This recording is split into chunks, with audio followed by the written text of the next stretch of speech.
Hi, everyone. Welcome to our panel discussion tonight. We're going to wait just a few minutes as people start to join us. So give just a couple of minutes. So we have a lot of people registered and we want to make sure as many people are here at the beginning as possible. So we'll just give 2 or 3 minutes. And while we're waiting, we thought we would ask you to answer a few poll questions for us. So if you're interested in doing that, we're going to put up a couple of questions that you can answer while we're waiting.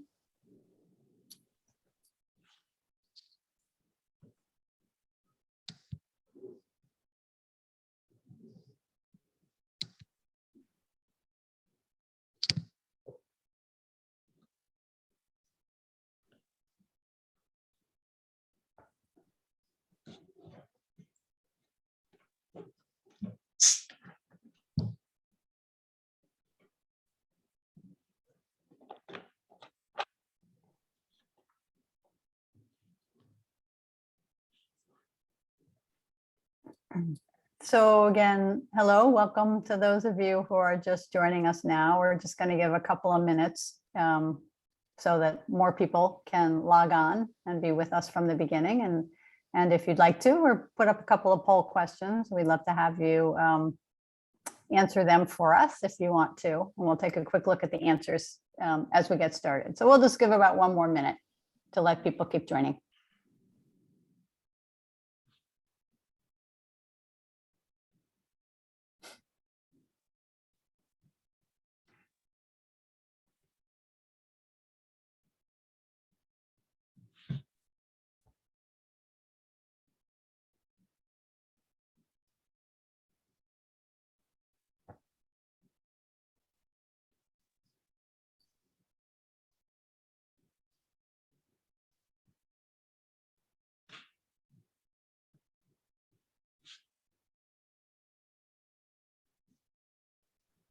Kat, can we show the responses to those polls? I think it's time to do that yet.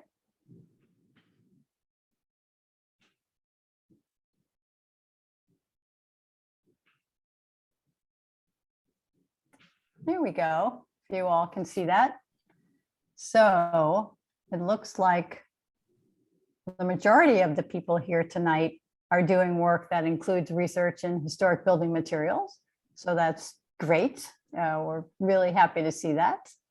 And it looks like we've got a mix of people who are coming to us from academia and who are practitioners. And I imagine there might be some of you who are both.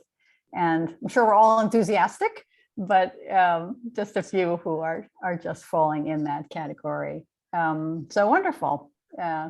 Thank you for doing that. I think we'll go ahead and get started now. So good evening. Welcome to everyone, and thanks for joining us for this Pushing Perspectives panel discussion, Confronting Biases in Historic Building Materials Research.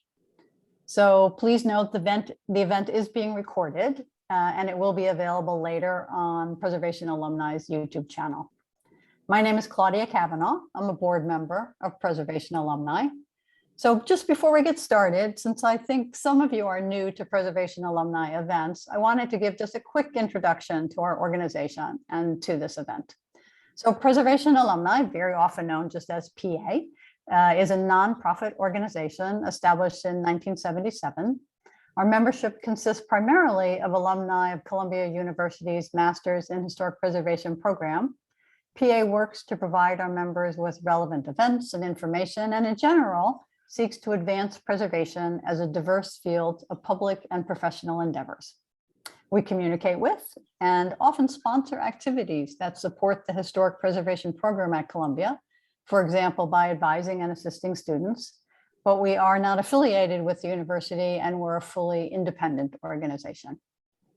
So in addition to being member of the board of PA, I serve as chair of our Anti-Racism Equity Initiative. And one of the things our initiative has implemented starting last year is a series of panel discussions called Pushing Perspectives. And this is the 3rd discussion in our series.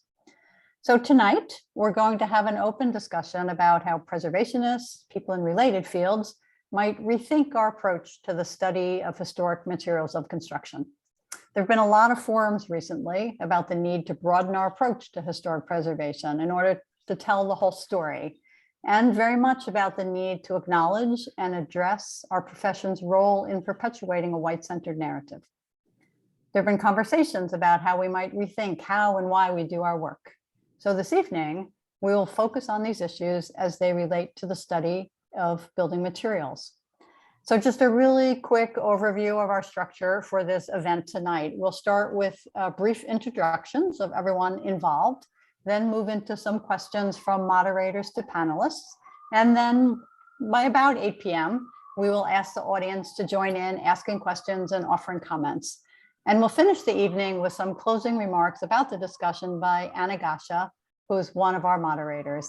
And we'll conclude by about 8:30. So this event is not only a conversation between the moderators and panelists and among panelists, it's also a conversation with all of you. So after our moderators have had a chance to ask some questions, we'll do our best to get to as many of your questions and remarks as we can before we wrap up. You'll have two options for adding your questions and comments. You can write your question using the Q&A function, and note that you have the option of doing so anonymously if you choose to.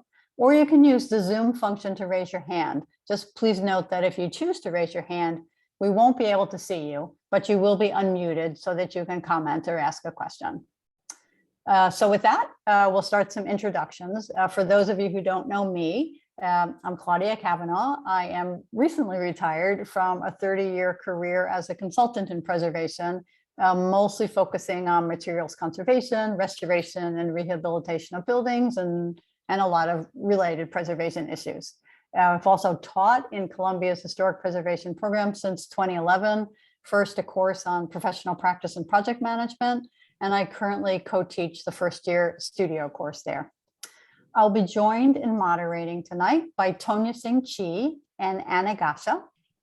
Anna is a doctoral student in historic preservation at Columbia's Graduate School of Architecture, Preservation, and Planning, studying the intersections between engineering and historic preservation and the history and politics of science and technology within preservation practice. And Tonia is a design activist, preservationist, and scholar working at the intersection of place-based building practices, storytelling, and collective cross-cultural approaches to architectural practice. And Tonia is a graduate of Columbia's Historic Preservation and Architecture programs. So now I'm going to turn it over to Tonia to introduce our panelists. Tonia? Great. Thank you so much, Claudia, for that introduction. I'm incredibly grateful to be part of this Pushing Perspectives initiative, and also to be part of this discussion in particular, focused on historic building materials, which on a personal note is what brought me to the field of historic preservation in the first place. In a moment, I will introduce our fantastic panelists. As a group and with all of you, we hope to discuss ways in which our emphasis on material integrity perpetuates injustice.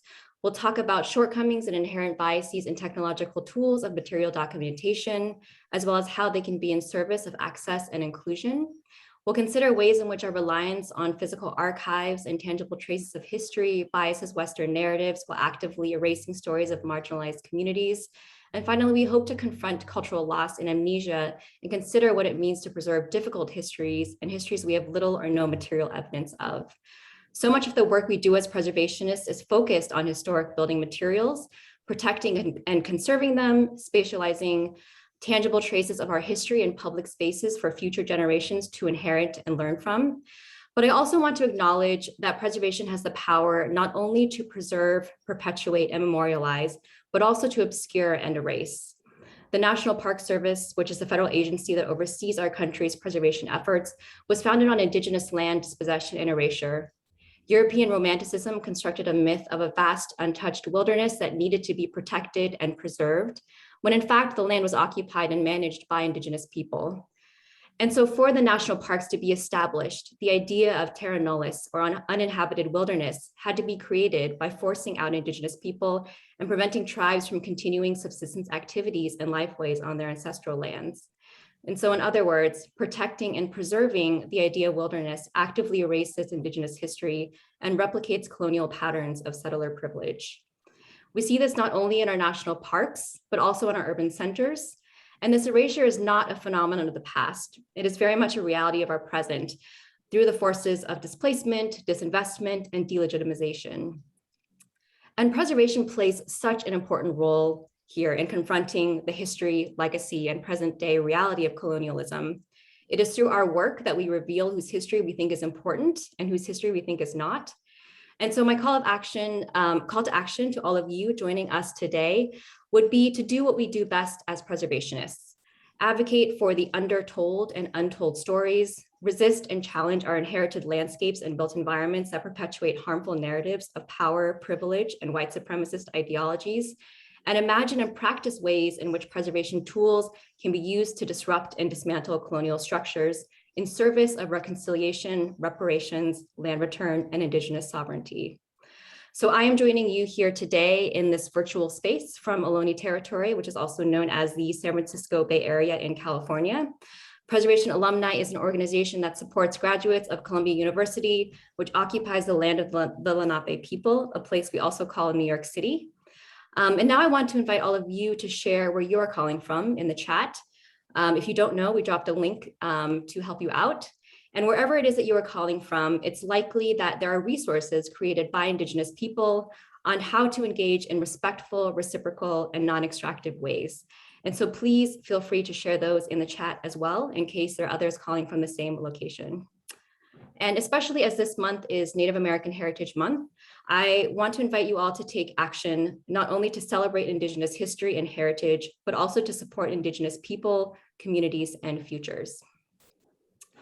To start our conversation, while we populate the chat with where everyone's calling from, we have asked each panelist to share a reflection, probe, question, or a series of questions about a challenge they have faced in their research, teaching, or practice when confronting biases in historic building materials research, how they've grappled with this question or issue in their own work, and how their experiences might help us move forward together. And so with that, I'm honored to introduce our first panelist, Hannah Bennett. Hannah is the director of Avery Architectural and Fine Arts Library, where she leads Avery's research services, facilities, and collection strategies. Hannah? Yeah, thank you so very much. This is such a wonderful panel to be part of. Thanks, Claudia, for inviting me.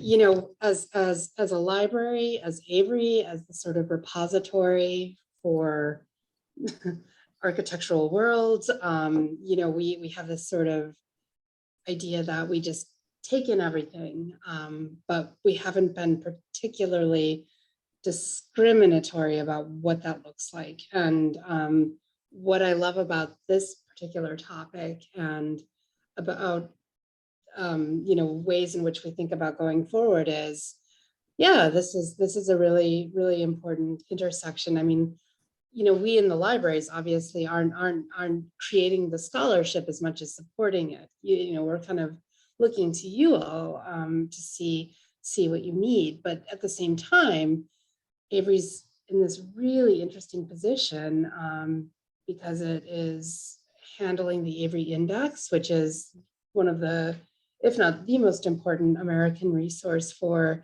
the built environment, you know, a research resource for the built environment. We have the opportunity to capture new kinds of voices, and we need more collaboration in how to do that. You know, we can kind of figure it out on our own, but as we've always done with the way in which we build collections, we look to the scholars, we look to the academics, we look to the faculty members and the practitioners, and that's really kind of, you know, helped us sort of plan our sort of launch pad or our landscape or whatever. And so I don't know, I have lots of ideas of how to support diversifying collections, but you know, I also need you know, conversations with scholars who need to lead the way in terms of you know, the scholarly direction, if that makes sense. Great, thank you so much, Hannah. Our second panelist is Sreya Chakabordi. Sreya is a cultural heritage preservation professional and architect. She uses digital documentation and presentation technologies to explore the unexplored history of tenant farming and sharecropping practices in the United States. Sreya is also a graduate of Columbia's Historic Preservation Program. Thank you for that introduction, Tonia. Good evening, everyone. I am Sreya Chakabordi, an architect, preservationist, and 2020 historic preservation graduate from Columbia. I work at the intersections of architecture, preservation, and technology, and have a keen interest in the role of social inequity or equity and place-based politics in the historic built environment, and try to incorporate my interests and skills through my work. After graduation, I worked as a researcher with the National Center for Preservation Technology and Training, or NCPTT, a National Park Service unit, documenting and researching digital tools for documentation and visualization of residential quarters of the enslaved, tenant farmers, or sharecroppers in the United States. The project is titled Slave and Tenant Farmer Cabin Documentation Project. And I feel extremely fortunate to be able to participate in this panel today and share my work with underserved heritage and landscape, my reflections from it, and contribute to this important and ongoing dialogue about how preservationists look at and examine the built environment, and therefore how and why we choose to preserve it. Some of the questions that I found myself going over, which both stem from the work that I've done and personal reflections, are these. So the use of expensive technology like laser scanning, what I use for the project, or what I have used for the project, is believed to be inherently exclusionary, owing to the limited community knowledge and affordability quotient because of hardware and the software applications that come with it. So then, should preservationists be employing expensive technology in preservation projects, especially those involving marginalized communities and their heritages? Second would be, is there a way to mitigate this issue of exclusion and find creative ways to integrate community and technologies within preservation processes? And third would be, with under-recognized and under-documented historic resources, especially in terms of its materiality and material research, how do preservationists account for loss when trying to tell that whole story? Thank you. Great, thank you so much, Sreya. Our third panelist for this evening is Tara Dudley. Tara is a lecturer at the University of Texas at Austin and a historic preservation consultant. Her research examines the contributions of African-American builders and architects to the American built environment. Good evening. Thank you, Tonia, and thank you all for joining us this evening. I'm really looking forward to this discussion, conversations, and questions that folks have as they're participating. As Tonia mentioned, I have varied experience as an academic on the one hand, but as a preservation consultant on the other. And so I've encountered some fantastic projects exploring these issues of bias in research and how that applies specifically to historic building materials. I would say that the primary challenge that I face confronting biases in historic building materials research is not directly with the material per se, but involves identifying African-American builders who were involved in building construction, whose hands actually touched and transformed the historical building materials that were involved. This is especially the case when researching structures that were constructed by enslaved builders, whose agency is ignored in the first place when we explicitly state that architecture was built by a certain architect or master builder or client even, and ignore the contributions of the persons of marginalized racial, ethnic, or class groups who actually are the individuals who are transforming the built environment.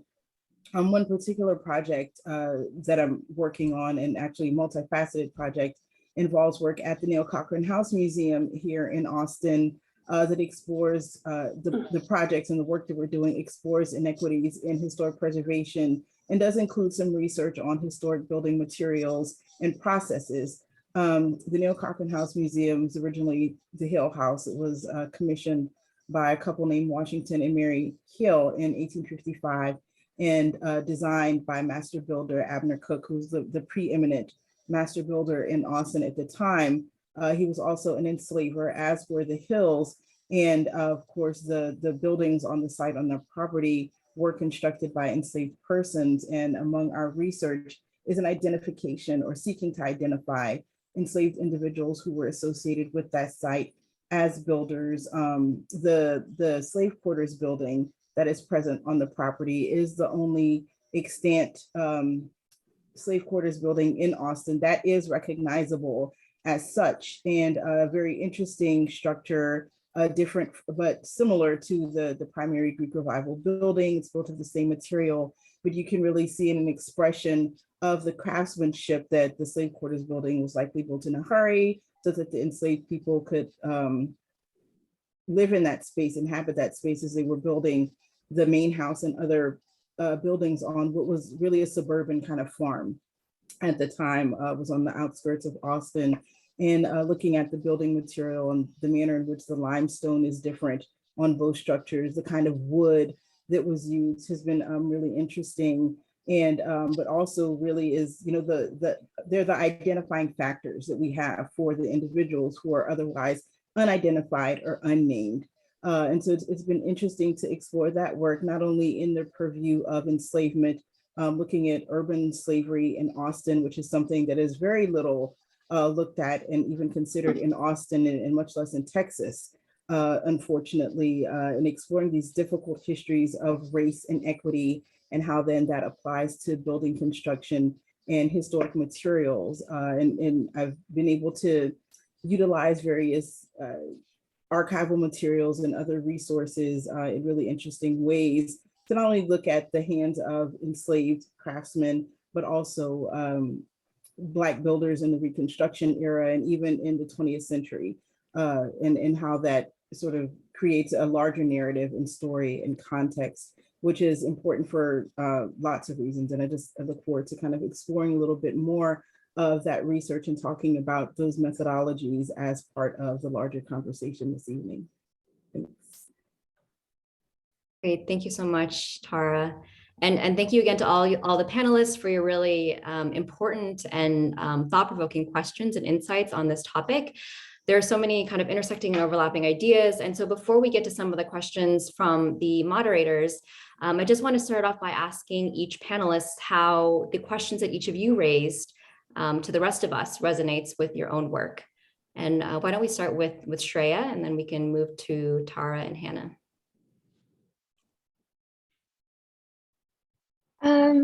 Hi again.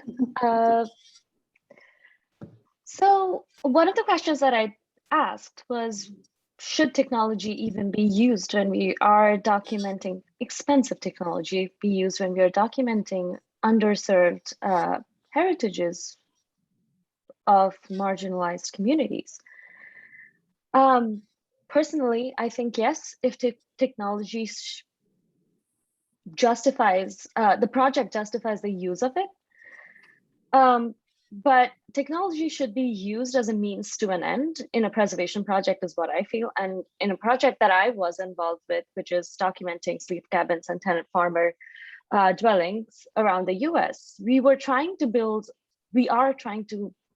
a comprehensive and robust digital repository of these under-recognized resources within an ambitious timeline of 2 years. So in that case, using laser scanning and image-based modeling made sense. We wanted to be efficient, collect volumetric information that could be used in the future for preservation efforts. So we felt that the quality of data being collected was just as important as the quantity of data, or how many we were collecting, or how many sites we were documenting. And therefore the use of scanning, laser scanning, which is pretty accurate in capturing structural nuances, and accurate sort of dimensional information about sites, were justified. Moreover, it is relatively easier to sort of transform scans into immersive models, like using VR and virtual tours that can be further used to sort of create digital experiences. We felt to connect communities to these sites that we were documenting without the need for physical accessibility. So that was the other rationale behind using technology. So yes, I do think technology has a place in preservation projects today, whether or not they are used for documenting certain kind of sites.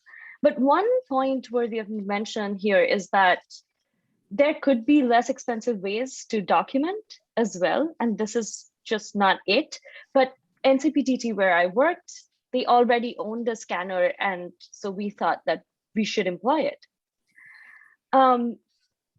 So I guess in conclusion to that point that I was trying to make is that I feel that technology should be seen as not an all-encompassing tool that can solve like all preservation issues, but should be seen as sort of a means to an end. And it is important to not pit it against other issues like community participation, and also feel that the best practice would be to find decisive ways to engage with the community and create a feedback loop.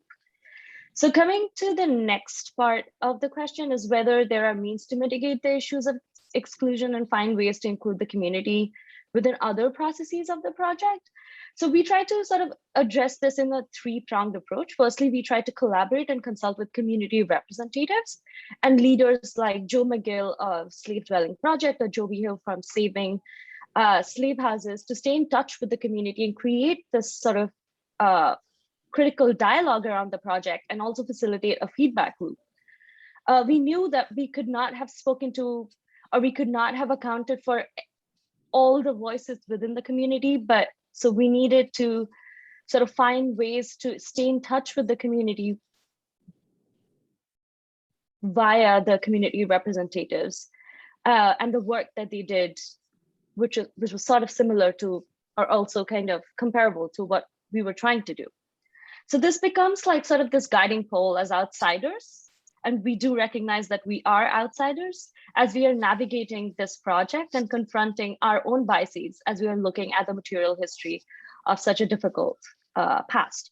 Secondly, we use a lot of social media to share information about the project on a daily basis. So showing smaller details like the instrument we use, the people who are involved, the technicians who are actually using the laser scanners, the sites we visit, and also engage with sort of bigger sort of established print media and talk about the project, which in turn sort of helps people who have access to internet and social media to see our project, and not just through these representatives that I spoke about. That creates an opportunity for people, for the community members to interact directly with us.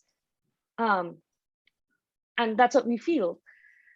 And in turn, also, we feel that when we are sharing more about, or when we are trying to be more transparent about our processes, and not just like, and we are sort of acknowledging that we are outsiders trying to learn more about the project, trying to learn with every sort of work that we do, it creates this sort of trust, sort of this virtual trust with the community we felt. And we found that people came up to us, the community members came up to us, nominated sites as we were sort of sharing our progress and our stories too. And lastly, along with physical documentation of heritage, we have also been documenting lived experiences of people who are either connected to the sites or those who are important stakeholders or stewards of the sites, including direct descendants, property owners, and community members who live around the sites and interact with them.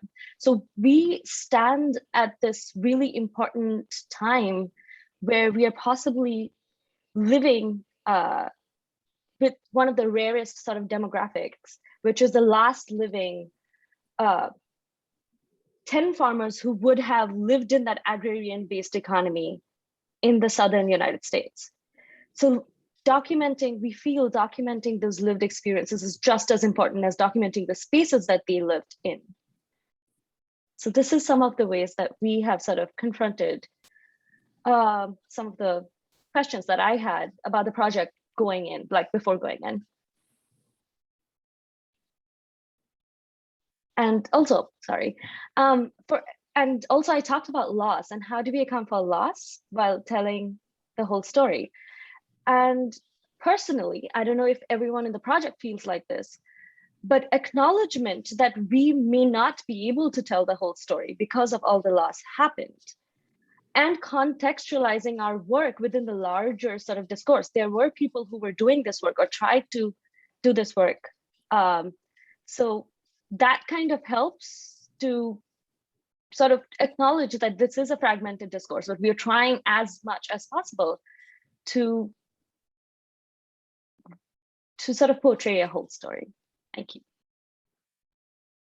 There's so much that you unpack there, Sreya, and I mean, I wanted to comment on every single thing in the issues you're talking about, and I think I'll start with where you ended, in the fact that as academics, as historic preservation consultants, and I've worn both hats, I wore them simultaneously often, there is the, that level of expertise that we do have, but there are other experts that can tell a story in many cases. And sometimes those are the people, the clients who we're working with, the communities that we're working with. And so I do think it's very important to allow for those various voices that you talked about, the transparency that you talked about, and even within that, related to some of the questions or issues that Hannah posed, some of the problems of the archive and being able to locate information. There's a certain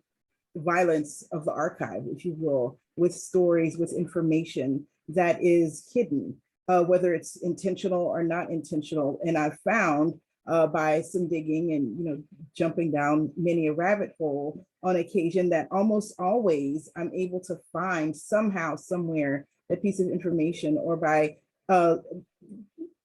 approaching a question from maybe a less traditional source, whether it's oral history or traditions, ethnographic research, as opposed to following the canon per se, sometimes, and being able to find answers to some of these questions. And so I think in being able to recognize the other voices that can inform our research, our work, we're able to get at some of these other stories, whether it's identifying individuals, whether we are looking for information on specific materials and how to document those things is really important. Yeah, no, I'll just quickly just follow up and second all of that, and just say, libraries and archives and how we acquire new kinds of data and new kinds of, materials. That's really challenging. At a Lux institution like Columbia, we can probably make this stuff accessible to our immediate communities, but we need to do better than that. We are in the business of preserving documentation around the built environment, and specifically historic preservation. And as that documentation and that formatting changes, we just need to be in close contact with how we need to make this material preserved, but also discoverable. Not easy. No one's figured that out yet. I think a significant issue with preservation is accessibility.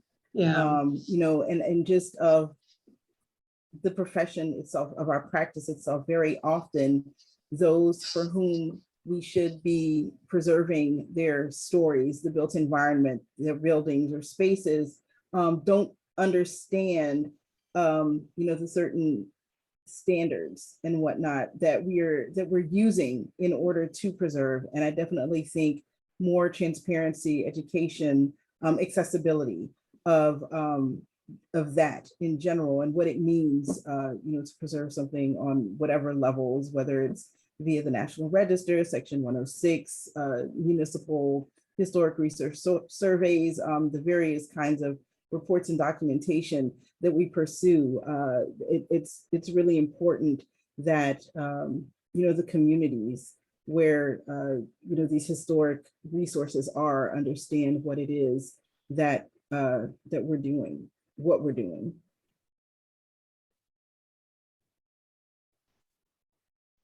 Great, thank you so much. There was definitely a lot to unpack there, and I think something that I'm really that I want to hear a little bit more about is kind of the central theme of our topic, which is materiality, right? I think that preservation really is kind of fixated on materiality, whether that's kind of original fabric or material integrity of the building itself, or even just kind of like tangible traces of knowledge in archives, right? Like drawings or photographs in archives. And I'm wondering how exactly that perpetuates injustice, right? What are the biases that are inherent in the ways that we study and value materials as preservationists? And how might we kind of challenge some of those ideas?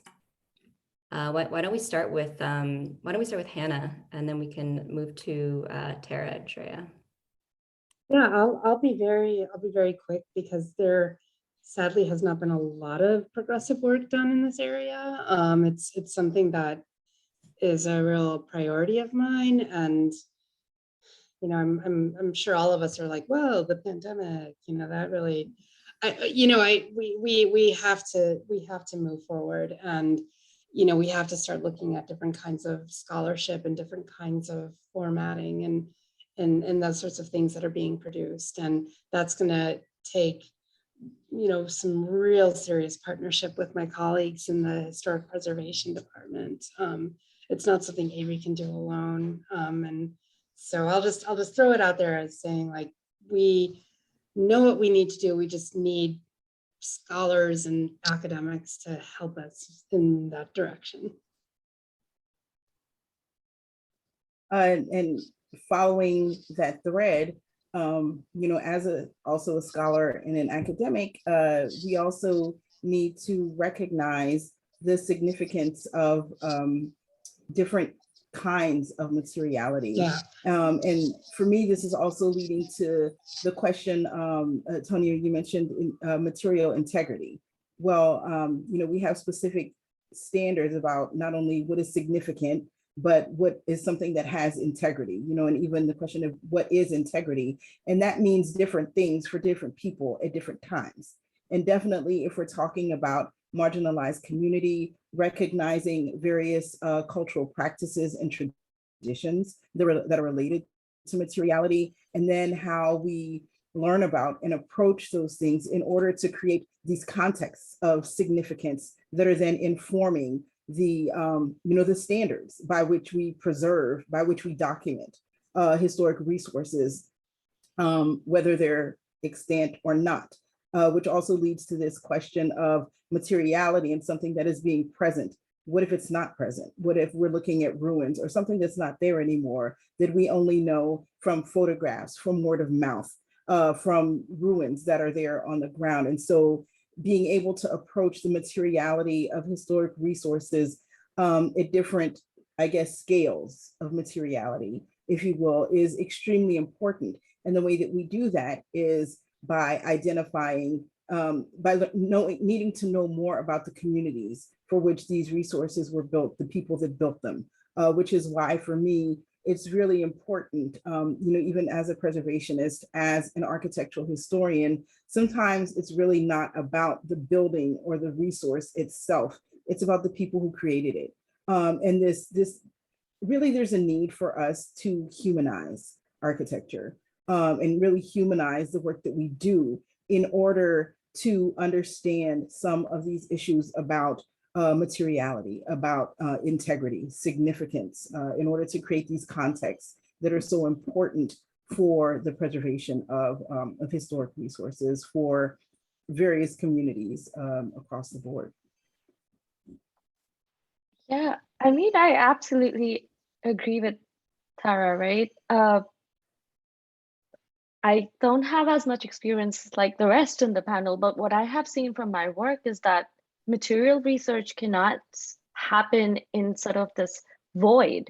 It has to happen in tandem with understanding the social relationships as it existed, especially in like looking at places where buildings were not necessarily important. The landscapes were more important. So just placing that I guess placing that overly created or manufactured importance to buildings is also like amplifying that bias of that buildings are important in that, but not necessarily so. To understand the story, there needs to be like this, the research of humanizing, like as you said, right? Human, like places are human, like there were people who lived in it. So understanding the people is just as important as understanding that place. So, yeah.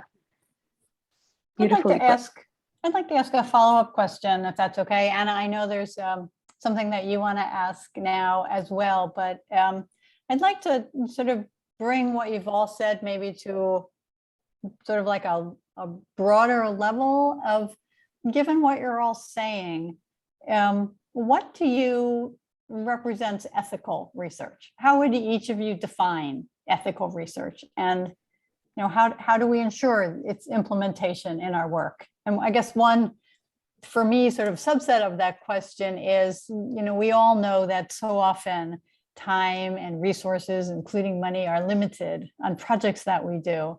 So how do we choose, or how do we make those decisions of what to explore when we always have those limitations on our work? And how does that work with ethical research? So Tara, you were talking about this a lot, so I'm going to start with you on this one. I don't know if I'm a good person to answer this question because one of my, I'm always willing to jump down a rabbit hole.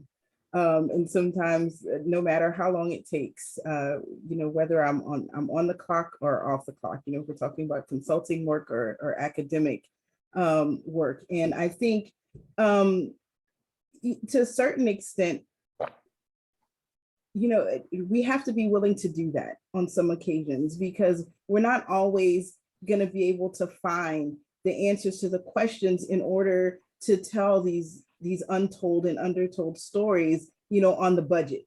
And so there has to be, I think, a willingness in the profession in order to go there, really, which is, to say very often there are communities that would like to take advantage of preservation services, but cannot because of the cost factor. But I mean, we all have jobs to do, and families to feed as well. And so, ethical research should just really focus on capturing as much of the meaning in the materials, the buildings, and the creators, and looking at, the process of architecture, of building as a whole, and the various constituencies that process touches, the various constituencies that contribute to that process of preservation, whether we're talking about the designer, the builder, the makers, the client, the community, and then on the tail end, the individuals for who we're creating, reports and for the client and the communities as well. And so for me, that is what work that is ethical conveys, something, the bottom line, something that is ethical is supposed to have, pay attention to the moral meaning, if you will. And I think in our work, being as inclusive of those various voices of the contributors to a historic resource throughout its process, throughout its lifetime, is really important. Thank you. Hannah, do you want to add to that?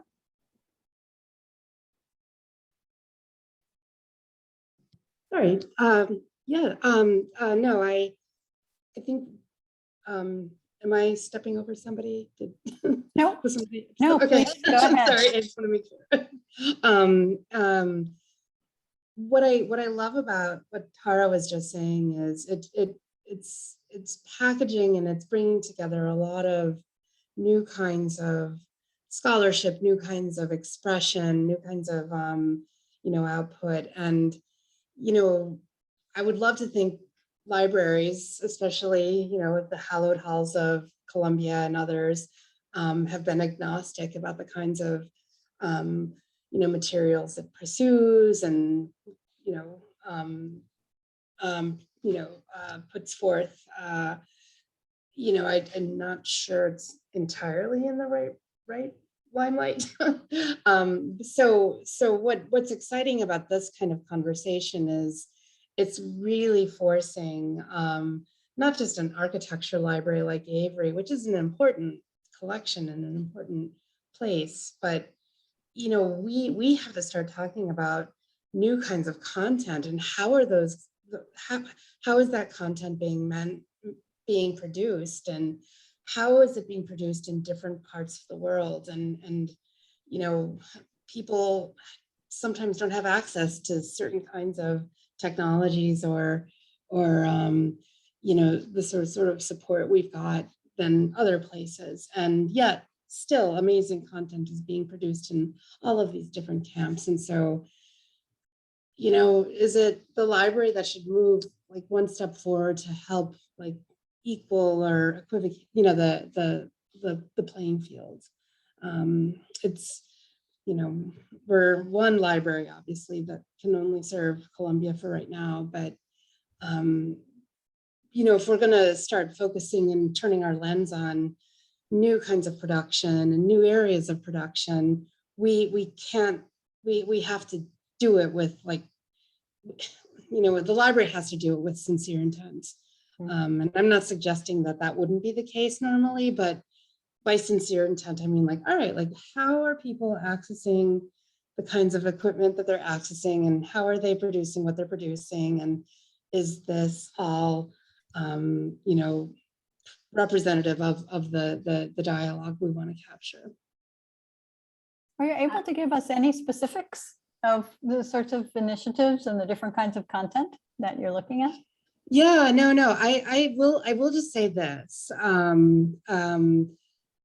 It's actually exceptionally exciting with historic preservation like kinds of communications and some networks and whatnot, but more and more of practitioner content, and by practitioner I mean really more about architecture, but I'm seeing it happening with historic preservation, at least in terms of what we're trying to capture for Avery, and that is the focus. The media is so, people are relying on very ephemeral kinds of digital media, from blogs aren't certainly a new thing, but people have, it's really hard to capture content that is incredibly fugitive through people's personal this profile and Instagram that, and and there's, I probably don't have to tell you guys this, and a lot of the people listening to us, some of the most robust audiences, at least in terms of keeping historic preservation visible, is through Instagram. And it's, as a librarian, as a library, how can we aptly capture that content? So anyway, that's one example of what we're facing in the 21st century. Yeah. Hannah, I really appreciate this kind of discussion of what role Yeah. libraries are doing and how that ties to historic preservation practice. But I kind of just want to draw out this thread and kind of move us also into the next kind of little chunk and theme of the discussion, because libraries on the one hand are the ones deciding kind of in retrospect what records are going into the formation of these archives, but at the same time, kind of if you take a temporal shift, preservationists can also have a huge role in creating that archive, right? And a lot of that is done through this work of documentation and the creation of records that show, the details or capture at this moment how a building looked. I mean, documentation, I think, as a lot of people who are tuned in are aware, is kind of a core component of how traditionally preservation is practiced. It's kind of one of the first steps that you take, and every kind of decision-making element kind of follows from that, and observations usually about what is present at a site to the exclusion of what's not there anymore. And based on what's there, what materials are there in their physical condition.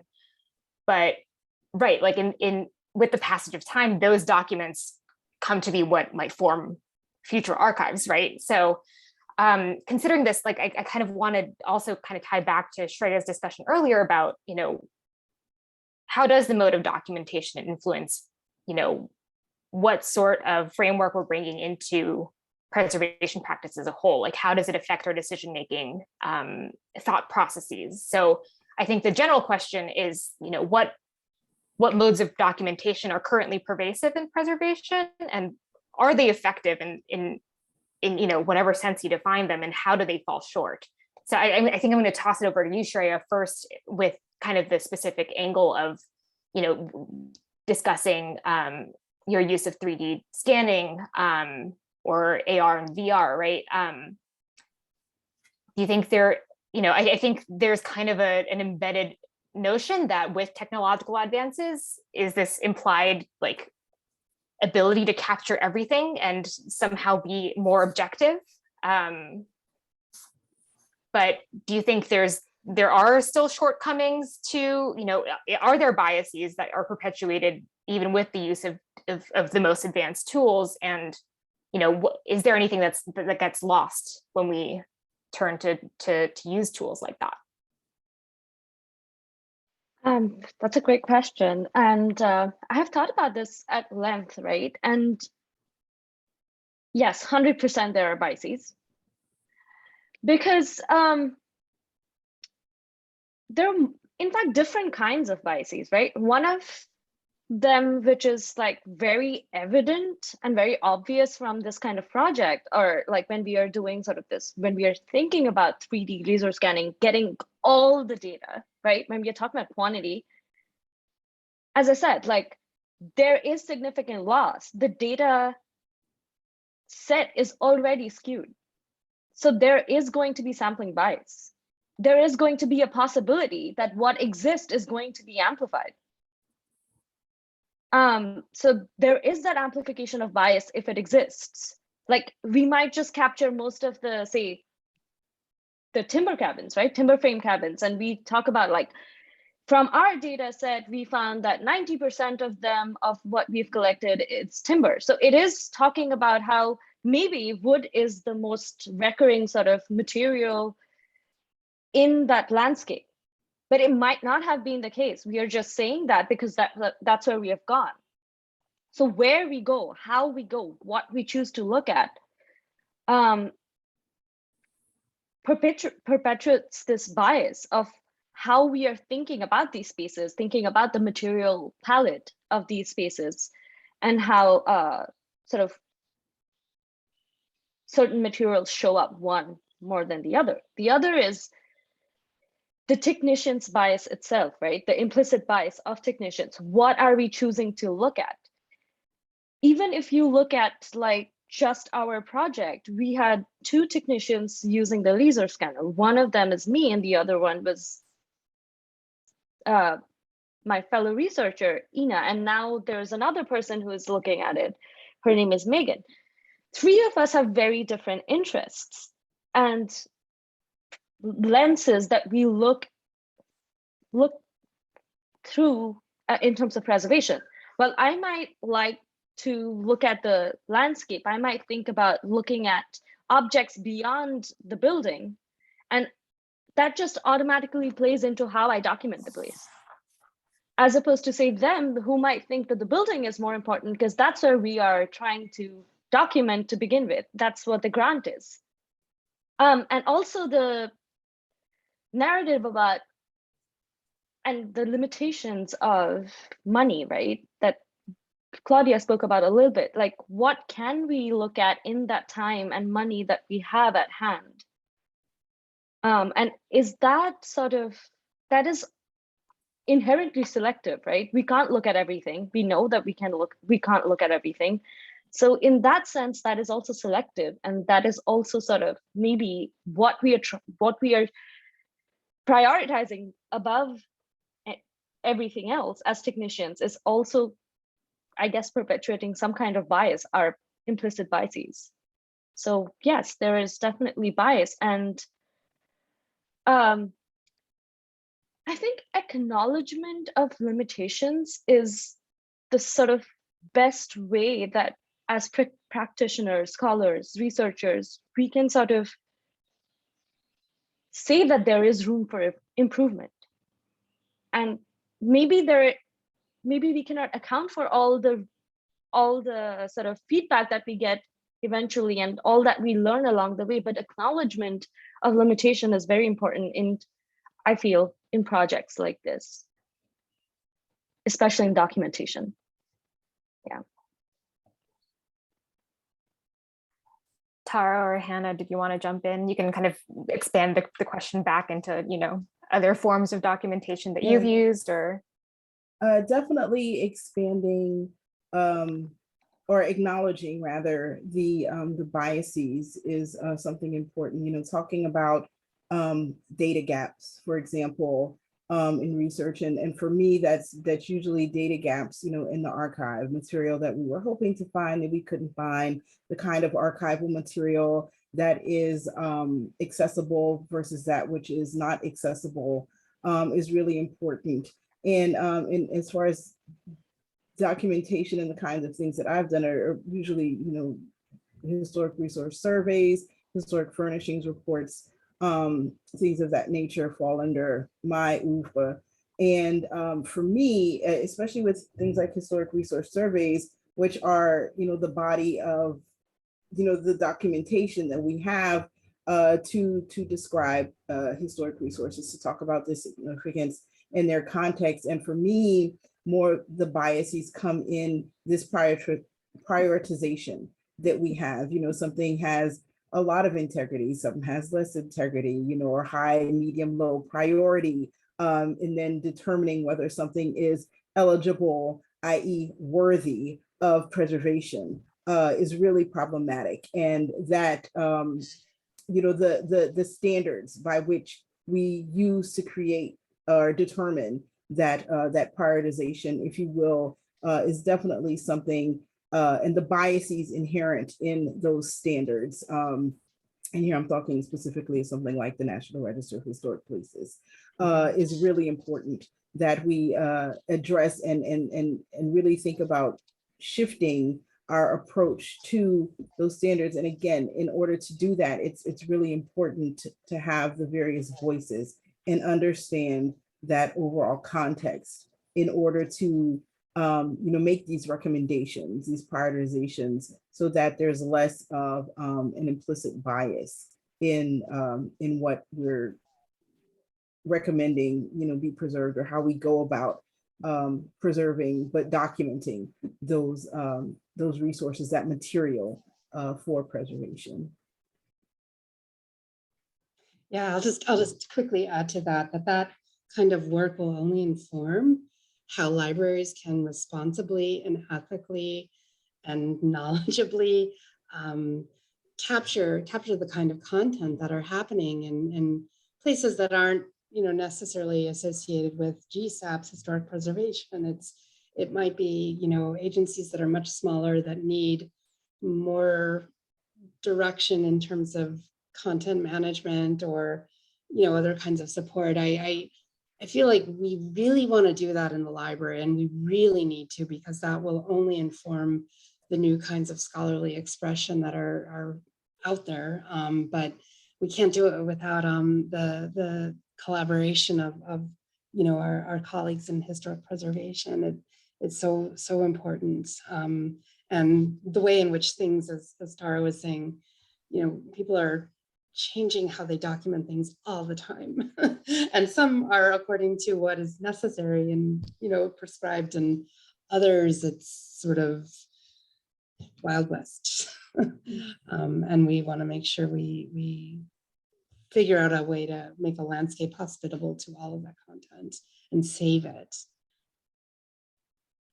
Yeah, and just to thinking a little bit more about, the role of libraries, and also, all three of you mentioned the importance of partnering and of including various voices and community engagement. I kind of want to, push this question a little bit more and think a little bit about our personal identities. I think, we're kind of used to considering our personal identities as kind of separate from the work we do as professionals. And we're starting to kind of realize that that's ridiculous, right?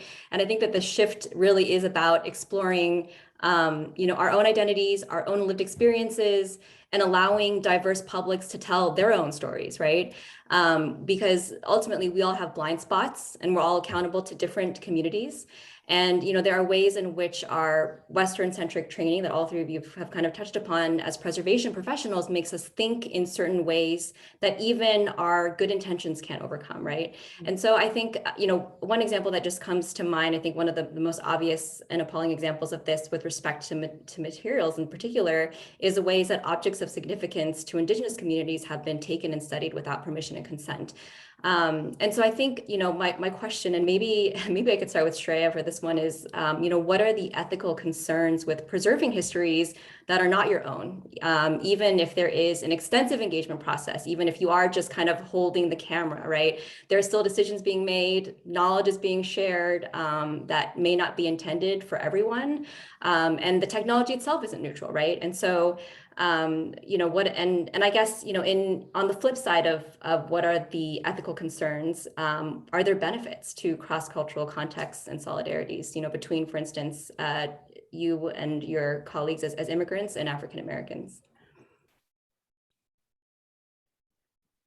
Yeah, I have personally struggled with this question about identity and how it sort of, if I cannot own a narrative, how do I talk about it, sort of? But I have been reassured by my interactions within the community that if you have sincere intent, and if you are willing to learn along the process, yes, we may not know everything. We may not understand nuances, cultural nuances that go into making a geography a place, right? And we are documenting those places.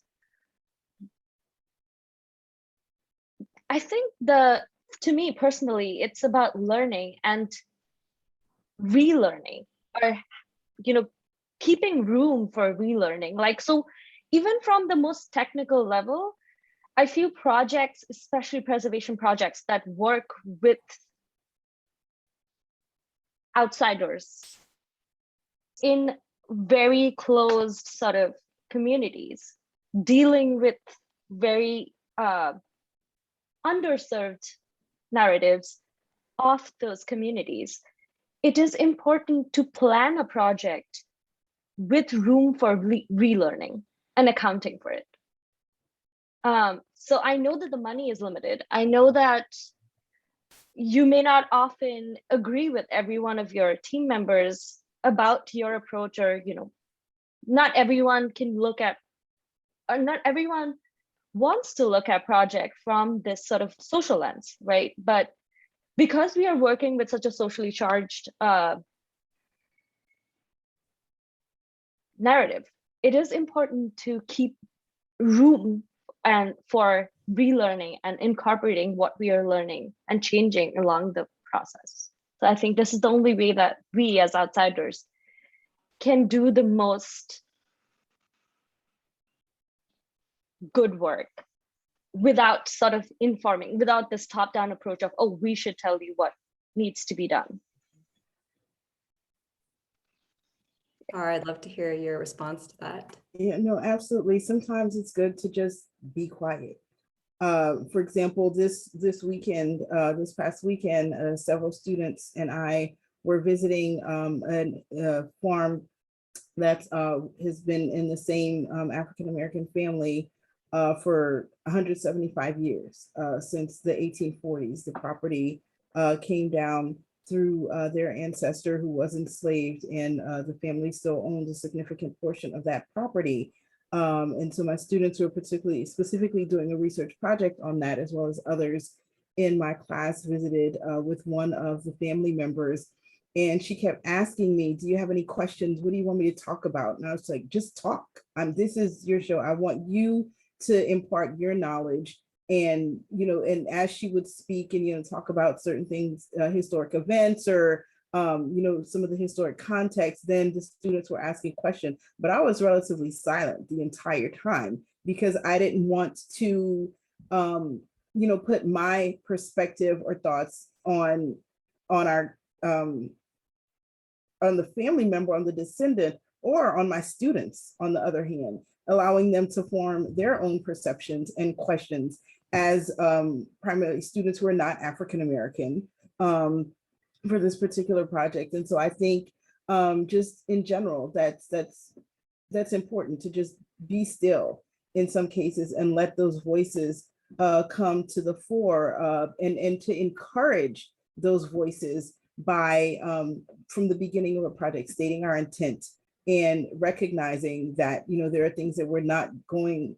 to know, starting out with some research questions and expressing the fact that I think, as academics, as practitioners, at a certain level, there has to be some passion for what we're doing as preservationists, right? As academics. And so I think being able to share that and acknowledge that with the communities, with the clients that we're doing research for is really important. And in the case, even sometimes of a client who's maybe just trying to check the Section 106 box, maybe we can teach them something by, and opening a door for more communication, community engagement, perhaps as part of a project. So I think that's really important. And I'd like to jump in here because in the interest of engaging some other voices who are part of this discussion tonight, it is about 8:05 now. And it would be great if we could now open the floor to see if our audience members have any questions that they would like to ask. So just as a reminder, everybody, you can either write a question in the Q&A box, or if you would like to raise your hand, we'd be happy to unmute you and have you ask a question. And while you're thinking of some questions for us, we do have another poll if any of you are interested in taking it. So this one is just sort of a fun poll. And for those of you who are very materials oriented, yes, we know things could be much more specific and could include other materials here, but this is just for fun. So if you want to take a minute to fill that out, and in the meantime, we'd love to start to get some of your questions if there are any out there. So I'll just give maybe about 20 seconds or so. People want to fill that out, and then we'll take a look at it.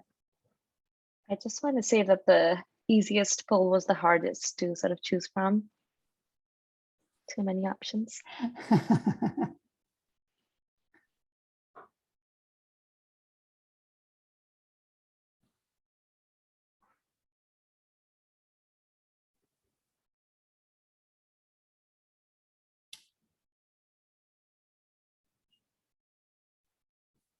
So do we want to take a look at that one, Kat? Oh, we've got quite a spread here, which I think is a good thing. I'm going to take that as a good sign for materials research. I'm really excited about the 23% on Earth. Great. 4% lime. Who chose lime? I did. Oh, okay, there you go. Okay, so I see we have a question here from Jorge. Kat, can we unmute Jorge so we can ask a question? Hi, can you hear me? Yes. Super. Well, thank you all for terrific presentations and discussion. Really, really inspirational, really exciting. Much of the conversation focused on documentation or biases around documentation. And I wanted to ask you for your thoughts on the question of treatment, because of course, a lot of the research into materials in our field goes into the treatment that we give those materials. And so given all the questions that you raised about, for example, materials that are maybe not as durable as one would imagine. And, you know, like, is the bias of our field to look at, I think, especially from the list that you gave us, these are all very durable materials. So, you know, so how would you imagine the treatment of those materials, or how would you imagine treatments that would treat the kinds of materials, the fugitive materials, the ephemeral materials, the volatile materials, the smelly materials, that you might imagine would be important to consider as part of our under our umbrella, under our remit of historic preservation, if we looked at it from the point of view of treatment rather than from the point of view of material. What kinds of worlds would that open up for you? Are there particular treatments that you think are more you know, productive or generative of the kinds of openings of the discipline that you're after, or are there treatments that you feel are particularly, let's say, holding us back? So could we, I just wanted to get your reflections on, rather than documentation, on the treatment, intervention, or, you know, acting upon materials.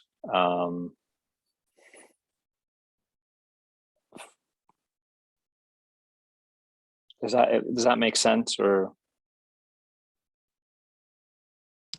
I'll just jump in, just because Jorge and I are working on a project to document materials in different kinds of formats for a database. So I think from, you know, and I know the question isn't really so much about documentation, it's more about access and production. And all I can say is that the libraries will want to collaborate with the practitioners and the scholars, and you know, match technology with practice, and figure out a way that we can turn this kind of inquiry into a you know, sort of a discoverable scholarly resource. And that's what I'm trying to do right now. But anyway, I think there are better answers to this question than what I've got.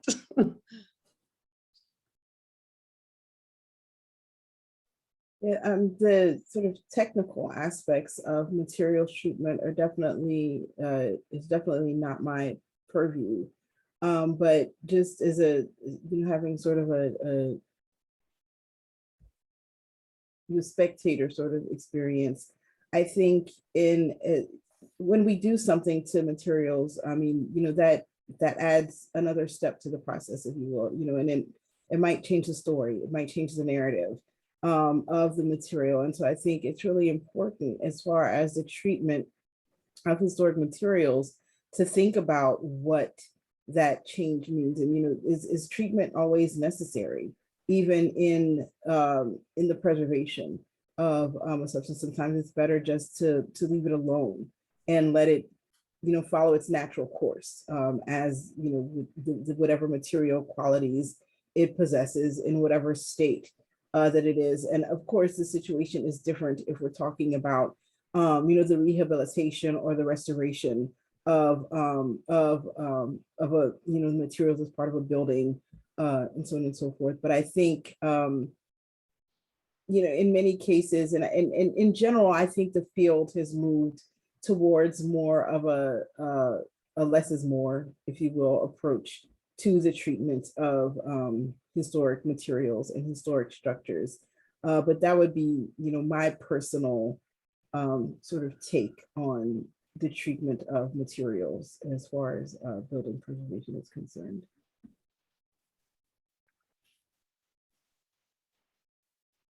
But I just wanted to underscore that idea that Tara just laid out there, that material palette or treatment of material can change narratives in certain spaces. Like we have seen the use of newspaper or wrapping paper as alternative finishing materials in some of the spaces that we documented. And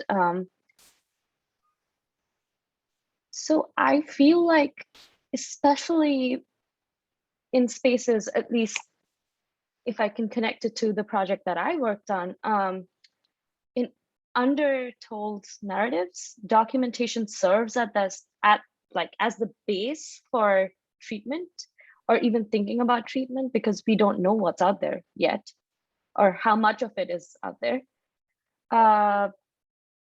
As far as treating some of the ephemera or some of the other kinds of material is concerned, I think it's a priority question.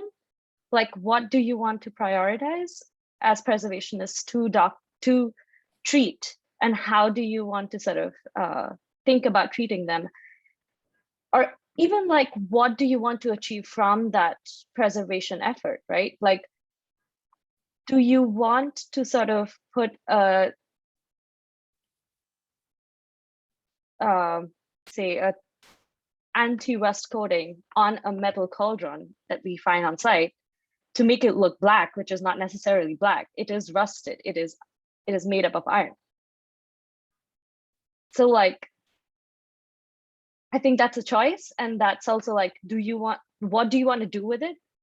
Or like, how? I guess what I'm trying to say is that material treatment is a matter of collective choice, and the kind of story that you want to tell with it. Like, material treatment cannot happen like, oh, this is just a material and we are treating it, but how are you connecting to the whole story? Like, why are you treating that material as opposed to the rest of the materials? That should be a question that we need to think about. Yeah, and if I could jump in here, and I know I'm not a panelist, but we're kind of disrupting this whole model here. So I mean, I think what Sreya said also just ties back to what we've been discussing about recognizing our positionality, right? Like, what do we see our roles as preservationists, and where are we getting these assumptions about what the right decision is? What is the goal that we are imagining, and what standards and whose standards are we applying to that? Like, is it the kind of more conventional standards that are rooted in Western practice that may not be compatible or reasonable to the communities that we're actually dealing with? And that's not to other them, but also just kind of thinking about where are, I don't know, I think it's important to kind of take a more radical view of like, why are we doing the things that we're doing in the first place, and kind of challenge all the assumptions that have kind of worked and built up towards that. Yeah, I think, and to also just continue that onto a question, this is making me think about just the fact that a lot of our history in America is really painful, difficult history, right? And so what does it actually mean to preserve the physicality of those spaces? Who are we preserving them for, right? And how might we treat, speaking of treatment, how might we treat the preservation of those histories differently than other histories? Especially when talking about things like the homes of the formerly enslaved, right? How are those histories treated differently, and who are we preserving those histories for? That's not a rhetorical question. If somebody has an answer, I would love to hear it. I mean, at the end goal, and the exact question you answered should always be paramount in our work as preservationists. Who are we preserving this for? Whether, we're approaching the preservation through documentation, through treatment, and whatnot, that's, I mean, it's really the end game. And I don't have an answer for that question, but, sometimes it's, ultimately, it should be for, the community, either, the community in which the space or, object, building, whatever the case may be, inhabits, but also should be paying homage, obviously, to the history. to the creators, to the people who were originally in those spaces, and not necessarily. I think more often, that as I'm working out this question mentally, that we should start preserving less for the present, and more for the past. Not to say that I'm saying, you know, we need to restore everything back to its original appearance or things of that nature, but in thinking about how to amplify those histories that are undertold and unturned, and untold and undertold, in the manner that that we preserve, document, treat historic materials, historic resources, in order to capture that history that has been erased or been lost, and not focus so much on the present in the way that we lose or ignore that history in the preservation. You know, even whether we're talking about material. In the poll, I answered, that was a really hard question. You're right, Sreya, and lots of choices. I mean, because I have a thing for limestone right now, because a lot of the buildings that I'm looking at in Austin and the surrounding areas are limestone, right? But brick for me speaks a lot, you know, in thinking about brick for fireplaces and the hearth of the home. But seeing very recently in various projects, the fingerprints of individuals in that brick, you know, and just the materiality of it that way. But then what happens if you treat it with a coating, if you paint it, you know, or put something that you can't take off, or in order to, you know, do some work down the road, in order to take this coating or whatever the case might be off, then you're damaging that brick.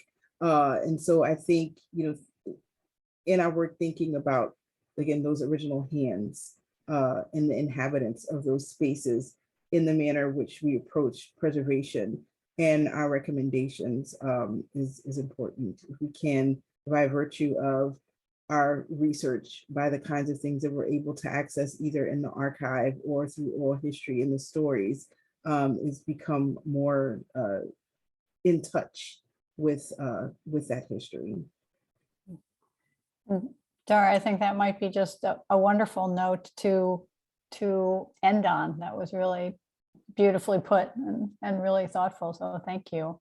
But we are getting near the end of our time here. And I would like to allow a little bit of time for Anna to give us just sort of a wrap up and a summary of the things that we've talked about tonight. And right before we do that, since I think people have been enjoying our polls, we are going to give you just one more to do before we wrap up. So if everybody who's here, if you want to, could take just a minute to answer this one, and then we'll turn things over to Anna.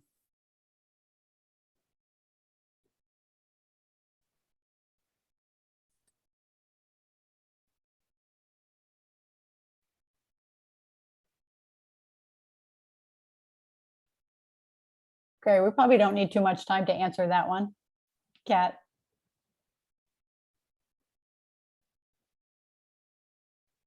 Wow, that's an interesting split. To say, not quite what I expected, but very interesting. Almost equal. Okay, well, thank you for that. Appreciate everybody doing that. Anna, can I turn things over to you at this point? Sure thing, yeah. And I really, you know, it is kind of, I think we had such a rich conversation that touched on so many important points that it's kind of a difficult job for me to try to summarize so quickly. And, you know, this is also colored by my own perspective of what I found most kind of thought-provoking. So, you know, please be warned. But yeah, I think kind of a huge thread that I really picked up on and am really interested in pursuing further also is that there is kind of this essential social aspect to materials, right? And that they don't exist in an isolated vacuum. There's not only the creation of kind of social lore and understandings around materials, but also just when you're looking at a particular place and building, our view has to expand towards understanding the history of who, not only who, you know, owned the place necessarily or instructed people to go build something, but also who exactly built it, who used these buildings and who lived in them. That points towards kind of a more extended view of the process of building rather than just focusing on a finished product, right? And I think that kind of expanded purview or chronological focus works against our traditional conception and use of things like of these kind of artifacts, like the static period of significance concept, right? We're not focusing on one particular time, but rather we kind of consider the lifespan and experience, various experiences of a particular place. I think related to that was this idea that we need to humanize our practice of preservation and hence our understanding and lens toward the built object. I think that humanization, I think, to me, spoke both of individuals involved in its history, like we just kind of touched upon, but also the human and individual aspect of the people who make up the institutions that are involved and the researchers themselves, right? Archives and their inherent gaps and the biases that went into their formation, but also us as researchers needing to understand our own positionality and how that influences in turn our research and approach.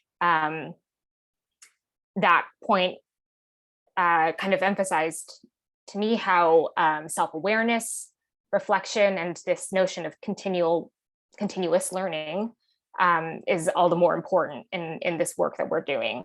And that might also kind of broach into this uncomfortable territory maybe of how we have to renounce some space and this kind of pretense of expertise, right? And with that, how that kind of guise or you know, how we claim to be experts can come with it. It comes with this embedded notion of objectivity and some sort of hierarchical power. But I think what came out of this conversation was the need to move towards something that's more flexible and a model that's based on shared decision making and giving that space and platform to engage and kind of, you know, ensure that there's a collaborative method built in. Something that I think kind of evolved out for me was this. I kind of came into this, I think, honestly, like thinking of this dichotomy of presence versus absence, and therefore material versus a lack thereof. But I think what emerged for me was the notion of materiality that could be more kind of on a spectrum. You know, there are things that are fully extant, there are things that are completely gone maybe, but some things still kind of persist in terms of oral tradition, partial ruins, or, you know, all these kind of in-between states of being. And I think it's worth reconsidering how that maps onto this idea of material and its relationship with integrity is dependent so heavily on context. Yet it also governs and shapes so much of how we prioritize preservation and what is the focus of reports and standards. But so I think maybe kind of thinking more flexibly about materiality as well will help us move towards expanding and tackling our kind of built-in bias towards extant structures. And meanwhile, that also kind of requires us again to acknowledge the need for outreach and informational exchange. We need more sources, and we need to use different types of methods of research in order to kind of engage and understand those nuances of how these things might not physically exist, but still continue to exist in some sense. And this ties into kind of our last question about the ethics of research, the value of starting off with sincerity, kind of, and having the right intentions, knowing who your audience is and who you're working with, while, you know, being restricted by the broader constraints of time and funding. It's still important to acknowledge the views of everyone involved. And again, going back to the humanization question, acknowledging the humanness of people of the past whose histories might be represented or kind of embedded in these places, but also the humanness and particular lived experiences and their kind of more practical or different forms of expertise and knowledge that everyone kind of comes with from their own personal perspectives. So yeah, I think that's what I have. I hope that was helpful. Well, that was amazing. Thank you. You packed so much in there. I think I might have to watch the recording several times to really take that all in. So thank you so much. And I just want to say thank you again to all of our panelists and moderators. Really interesting conversations, and you all raised some really important issues. And thank you to the audience. Thank you all for attending. I hope this gives you some things to think about, and I hope you will all continue this really important conversation. So thank you again for joining us, and I wish you good night. Hey, bye-bye. Thank you. Good night. Good night. Thank you.